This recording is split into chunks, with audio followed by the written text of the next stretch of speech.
Bismillahirrahmanirrahim. Melanjutkan taklif mukroh yang sebelumnya. Kesimpulannya adalah menurut qaul awal, mukroh itu tetap tertaklif, itu pendapatnya Asy'ariyah. Terus menurut qaul kedua, qil, mukroh itu tidak tertaklif menurut Mu'tazilah. Kita lanjutkan. Washahhahahu al-aslu, dan kitab asal yaitu Jam'ul Jawami mentashihkan pendapat yang kedua yaitu pendapat Mu'tazilah. Jadi Jam'ul Jawami mensahihkan pendapatnya Mu'tazilah yaitu mukroh tidak bisa ditaklif. Wa raja'a anhu ilal awwali, dan kitab asal Jam'ul Jawami kembali kepada pendapat yang pertama yaitu Asy'ariyah yang mengatakan tetap tertaklif akhiron di akhirnya, waraja'anhu ilal awali akhiron.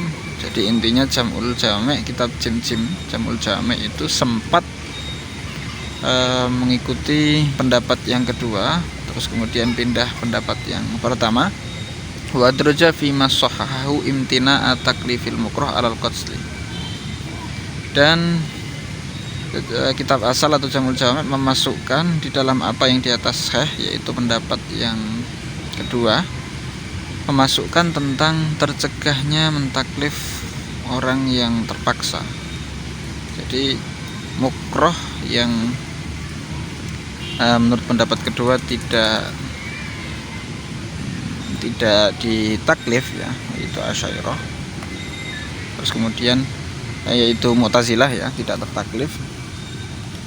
Kemudian Jam'ul Jawami ini kembali kepada qaul yang pertama yaitu mengatakan tetap tertaklif, akan tetapi di dalamnya dimasukkan mukroh itu tidak ditaklif, mukroh terhadap kematian, mukroh terhadap pembunuhan. Jadi orang dipaksa untuk membunuh. Fahtaja ilal jawabi, maka dibutuhkan jawaban.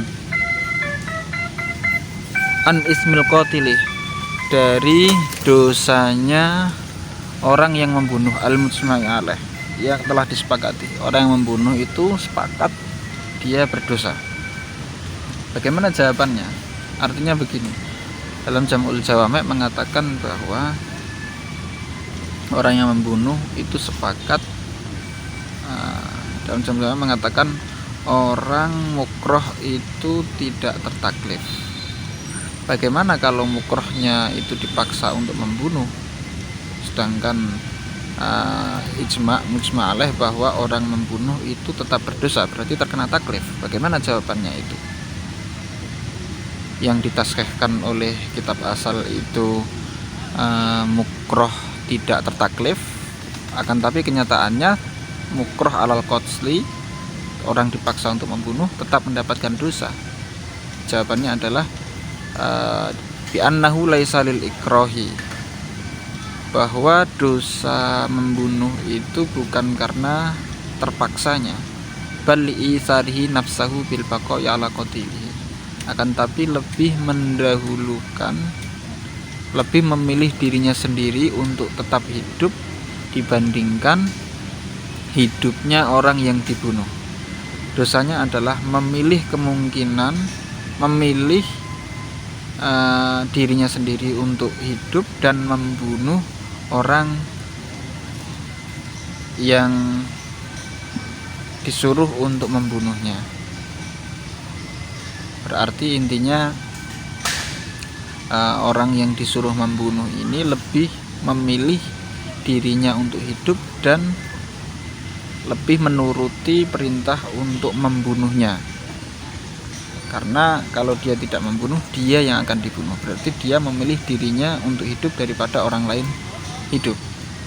Nah, ini dosanya di sini. Dosanya adalah karena membunuh orang itu kepastian, ancaman itu, sedangkan dia dibunuh karena tidak menuruti paksaan untuk membunuh, itu adalah sebuah kemungkinan. Nah, kemungkinan nggak bisa dibandingkan dengan kepastian. Wa ala ma rajjahnahu la yahtaju ilal jawabi. Dan menurut apa yang kita rojihkan, ini tidak membutuhkan jawaban. Berarti yang kita tarjihkan adalah dia tetap tertaklif, maka dia berdosa. Itu ya memang sewajarnya berdosa karena dia tetap tertaklif, nggak perlu.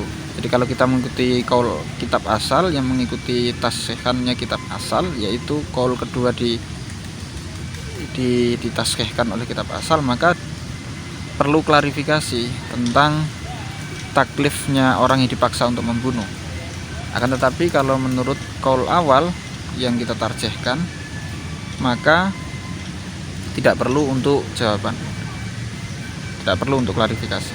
Summa ma dzukira fi taklifil mukrah huwa kalamul usuliyin. Kemudian apa yang disebutkan di dalam taklifnya mukrah, yaitu ada khilaf antara tetap tertaklif atau tidaknya, itu adalah pembahasan orang ahli usul, para usuliyin.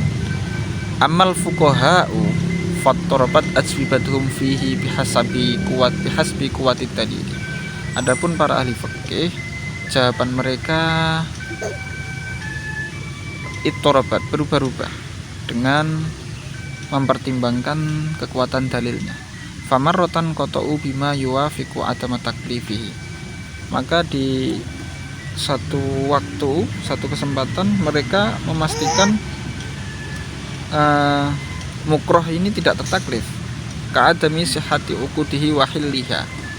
Seperti contoh orang mukroh dipaksa di dalam akadnya, dipaksa untuk menjual, contoh dipaksa untuk menjual sepeda motornya, ini tidak sah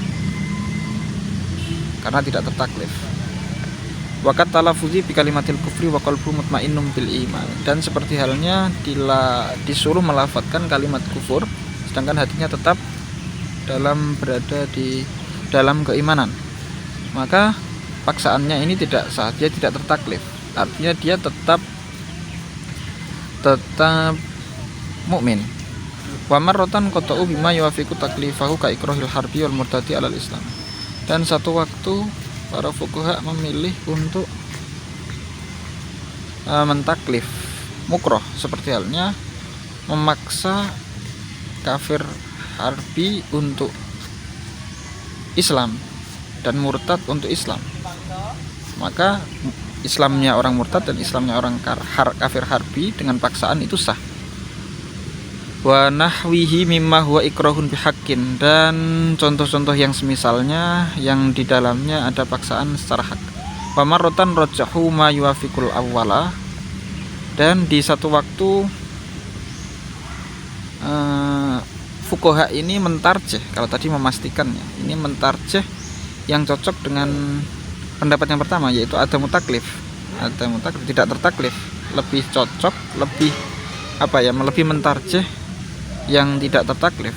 Seperti contoh ka ikrahis shaimi alal fitri wa ikrahi man halafa ala syai'in fa innahu la yuftiru wa la yahnasu bi fi'li dzalik. Seperti orang puasa yang dipaksa untuk berbuka, untuk membatalkan puasanya, dan memaksa orang yang bersumpah terhadap sesuatu, maka orang yang puasa itu tidak batal dan orang tersebut tidak menerjang sumpah. Orang yang sumpah terhadap melakukan sesuatu, kemudian dia dipaksa untuk melakukan sesuatu itu, untuk tidak melakukan sesuatu itu, maka dia tidak menerjang atau melanggar sumpah itu. Ala rajhi, menurut qaul rajih. Wa marratan rajjahu ma yuwafiqus tsani. Dan di satu waktu fuqaha, para ahli fikih ini mentarjih, mengunggulkan yang kedua, yaitu ditaklif. Kal ikrahi alal qatsli fa innahu ya'samu bil qatsli isma'an. Seperti orang yang dipaksa membunuh, maka dia berdosa dengan sebab membunuh itu secara ijma' ulama. Wa yalzamuhu ad-dhamanu qawadan aw malan 'ala rajih. Dan dia wajib mengganti rugi, baik qawadan yaitu ganti rugi atau harta, menurut qaul rajih. La yuqalu at-ta'biru bit taklif qasirun 'alal wujubi wal hurmah. Tidak diucapkan ibaratnya dengan taklif itu hanya khusus hal-hal yang bersifat wajib atau haram. binaan ala anat taklif ilzamu ma fihi kulfatun. Kalau berdasarkan bahwa taklif itu menetapkan sesuatu yang terdapat kulfah, pembebanan. Jadi ini termasuk pembahasan yang kemarin ya. Auhama at-takbir kusurahu alaihima, yang mana taklif seakan-akan taklif itu hanya di permasalahan wajib dan haram karena memandang sisi kulfahnya ini. Tidak. Tapi sunnah, makruh, mubah pun juga masuk. Li'anna namna'u dzalik, karena kita mencegah hal itu. Fa inna ma'adahuma, karena sesuatu yang selain wujub dan haram, yaitu sunnah, makruh dan mubah, lazimun litaklifi, ini juga tetap untuk taklif. Idlaula wujuduhu lam yujad ma'adahuma, karena kalau tidak ada taklif ini tidak ditemukan selain wajib dan haram, yaitu sunnah, makruh dan mubah. Ala taro ilantifaihi, apakah kamu tidak melihat bahwa selain wajib dan haram ini tidak ada sebelum bi'tsah. Artinya sebelum bi'tsah, Rasul sebelum diutus ini, hukum sunnah, makruh, mubah itu juga tidak ada. Seperti halnya tidak adanya taklif. Ala taro ilantifaihi qablal bi'tsah kantifa'it taklifi. Apakah kamu tidak melihat bahwa hukum-hukum itu tidak ada sebelum bi'tsah? Seperti halnya tidak adanya taklif. Berarti taklif itu mencakup semuanya, bukan hanya karena memandang sisi kulfahnya, wajib dan haram saja dimasukkan dalam taklif, tetapi selain wajib dan haram pun masuk. Ini penegasan lagi, sebenarnya sudah dibahas di pembahasan akhir mulja itu. Silahkan dilihat lagi. Wallahu a'lam bishawab.